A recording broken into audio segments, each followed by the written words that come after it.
আগামী বিজয় দিবসের আগেই জুলাই হত্যাকাণ্ডের বিচার শেষ হওয়ার আশা করছেন আইন উপদেষ্টা আসিফ নজরুল। রাজধানী কৃষিবিদ ইনস্টিটিউটে ফোরাম ফর বাংলাদেশ স্টাডিজের জাতীয় সংলাপে কথা বলেন তিনি। আর অ্যাটর্নি জেনারেল মোহাম্মদ আসাদুজ্জামান বললেন, যত বাধাই আসুক বিচার প্রক্রিয়া শেষ করা হবে, ট্রাইব্যুনালকে কিছু দিয়ে কেনা যাবে না।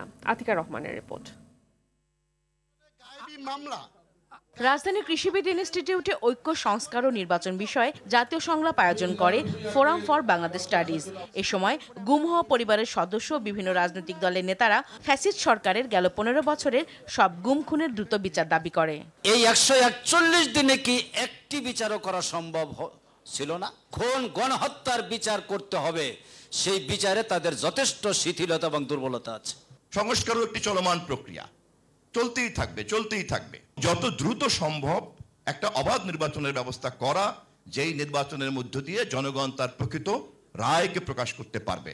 আইন উপদেষ্টা বলেন, স্বরাষ্ট্র মন্ত্রণালয়ের ব্যর্থতার কারণে আওয়ামী লীগের শীর্ষ নেতারা পালিয়ে গেছে। প্রতিহিংসার জন্য নয়, গণহত্যার সুনির্দিষ্ট অভিযোগেই শেখ হাসিনা ও তার সহযোগীদের বিচার হচ্ছে। কমপক্ষে 4টা বড় ধরনের মানবতা বিরোধী অপরাধের ঘটনা ঘটেছে।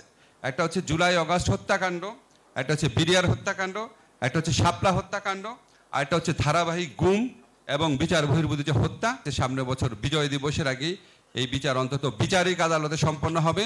আমরা আগামী বিজয় দিবস গণহত্যাকারীদের শাস্তির রায় সেলিব্রেশনও করব। জুলাই গণহত্যার বিচার করা ইমানি দায়িত্ব বলে অঙ্গীকার জানান অ্যাটর্নি জেনারেল।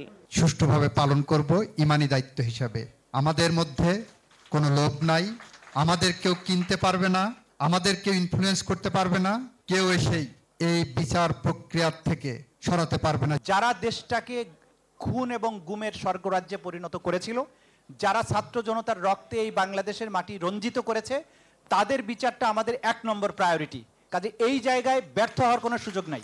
সংস্কারের পাশাপাশি স্থিতিশীলতার জন্য নির্বাচনের বিকল্প নেই জানিয়ে নতুন বাংলাদেশ গঠনে জাতিকে ঐক্যবদ্ধ থাকার আহ্বান জানান আলোচকরা। অ্যারেস্ট ওয়ারেন্ট জারি হচ্ছে এবং বাড়িতে গিয়ে আতিকা রহমান, RTV, ঢাকা।